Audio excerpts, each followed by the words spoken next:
In 1996, I was getting nosebleeds at the end of jogging in suburban Seattle, Mercer Island, Washington. I was in good shape, never been sick, went to the primary care doctor, and he looked in my nose for something to cauterize, nothing to cauterize. You need to do a blood test. My white count was elevated. He retested. White count was elevated. And it turned out, for me, pretty terrifyingly, to be chronic lymphocytic leukemia, and I thought I was dead. Fortunately, I was 45 at the time, 2 little kids.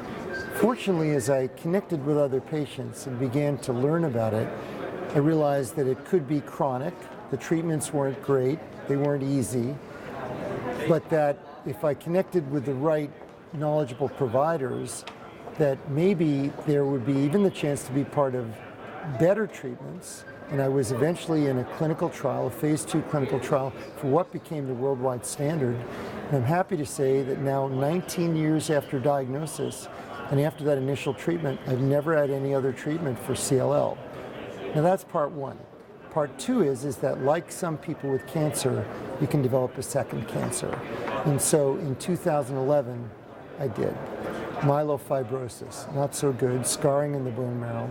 But thank God, there was a new targeted therapy that had been approved, a drug called ruxolitinib, which I've now taken for 3.5 years, and I have no real symptoms and I lead a normal life. So I've lived the clinical trial, new drug development story.